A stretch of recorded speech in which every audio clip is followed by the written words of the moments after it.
Ok, entonces estamos en vivo, en directo con José Gómez. Y en esta ocasión vamos a hacer estas preguntas. Estas cosas van a ser para crecimiento, hermano José. Y Sí, señor.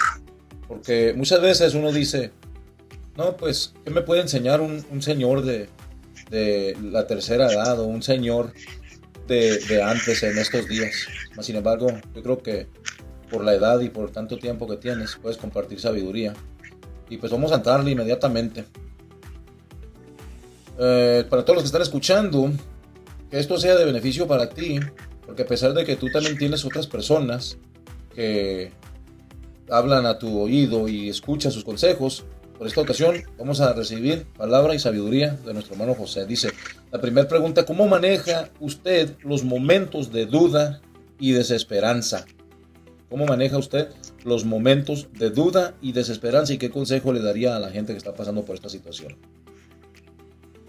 Pues es muy importante no perder el control. No perder el control, porque cuando uno se desespera, enreda más las cosas. Entonces hay que tener paciencia, meditar, reflexionar, y a veces no tenemos salida. A veces tenemos que escoger de los males el menos peor. Eso es en cuanto a la vida. Pero ya en cuanto a la espiritualidad, pues lo recomendable es acudir con toda sinceridad a la oración.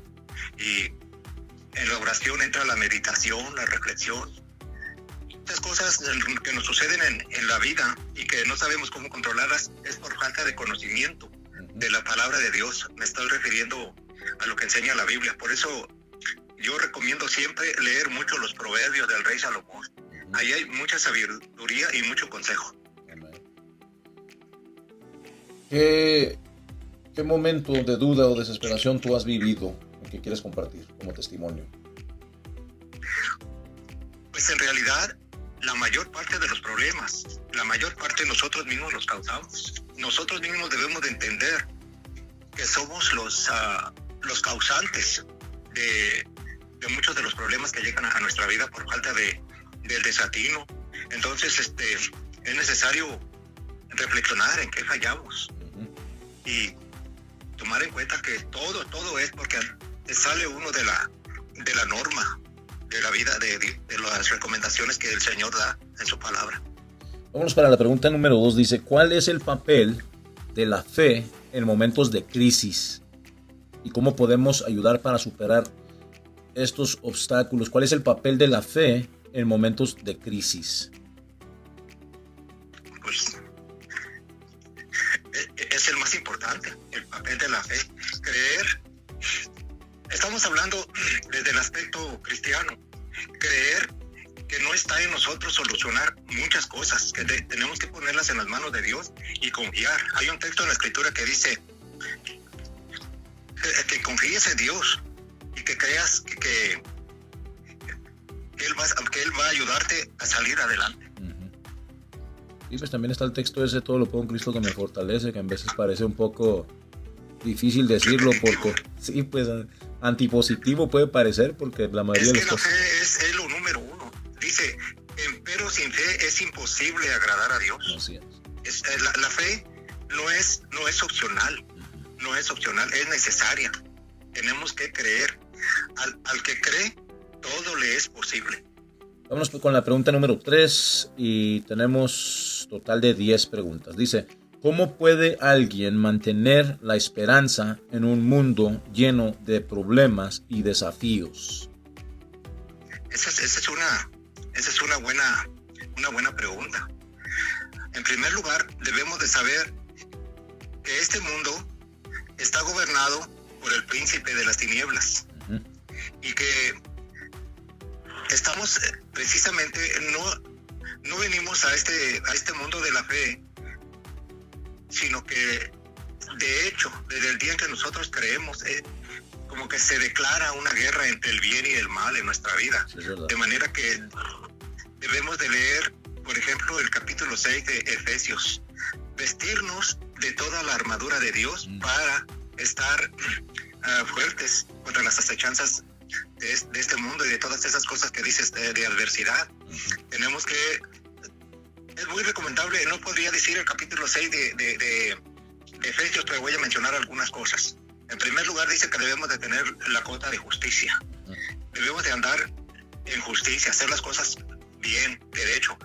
Debemos de tener el escudo de la fe. El escudo de la fe para rechazar todas las mentiras de Satanás. Tenemos que estar, dice que debemos de estar calzados nuestros pies con el apresto del Evangelio. Cuando nosotros andamos hablando de Dios y creyendo en Dios y meditando en Dios, eso es que andamos con el calzado. El calzado de nuestros pies es para que no nos espinemos, para que no nos cortemos los pies, para que no nos lastimemos y para que podamos caminar más trayecto de la vida. Entonces hay que, mientras de que nosotros estamos hablando de Dios y creyendo en Dios y meditando en Dios, andamos calzados, nuestros pies no tenemos el peligro de caer en todas estas cosas. Luego también dice que hay que tener la espada del Espíritu, que es la palabra de Dios. Volvemos a preguntar en lo mismo, porque toda la armadura en sí es una protección para el guerrero de Dios. El yelmo de la salvación es... los guerreros tenían un yelmo porque la cabeza es el punto principal donde de un golpe te pueden matar. Entonces hay muchas mentiras y vicisitudes satánicas que van a atentar en nuestra mente. Entonces el yelmo de la salvación simboliza o significa tener la confianza de que nuestra salvación depende de Cristo y no de nosotros mismos. Muy buenas aclaraciones, muy buenas ejemplos. Ahora nos vamos a seguir con, a ver qué es lo que sigue aquí. Dice aquí, ¿qué estrategias utilizas para mantener la paz interior en medio del caos, ya sea caos mundial o interior espiritual? ¿Qué estrategias se utiliza para mantener la paz interior en medio del caos? Hay un texto en la Escritura que dice: estad en paz con todos, mayormente con los domésticos de la fe. Es muy importante congregarse, porque en la congregación es la familia, la parte integral de un creyente. Es muy importante estar en comunión en una congregación, cualquiera que sea, que alaban y glorifican a Dios, y estar en comunión. Permanezca el amor fraternal. Cuando permanece el amor fraternal, no tienes tiempo para criticar, para tener resentimientos ni nada de eso que estorba en nuestra vida espiritual. Entonces es muy importante la comunión, sobre todo los dos mandamientos que el Señor Jesucristo menciona. Amarás al Señor tu Dios con toda tu mente, con todas tus fuerzas y con toda tu alma, y a tu prójimo como a ti mismo. Eso te ayuda mucho. Así como dijo un personaje político, dice: estad bien con mi conciencia. Muy bien.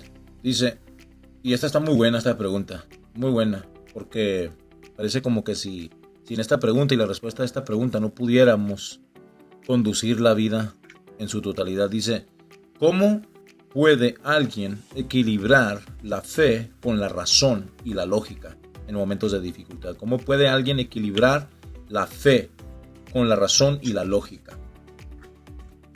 Bueno, a veces la razón, por ejemplo, los filósofos le daban mucha importancia a la razón. Sin embargo, la fe a veces es algo fuera de la razón. Entonces hay que tener en cuenta que la fe es algo espiritual, algo que es sobrenatural.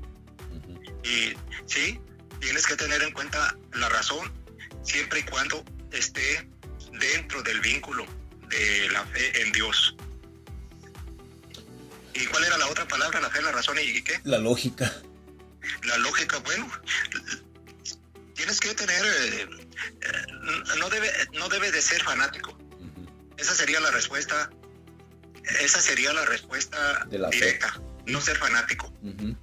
Hay que reconocer que la ciencia tiene su razón y su lógica, la arqueología, la astronomía y todo, pero sí es muy importante no ser fanático sin conocimiento.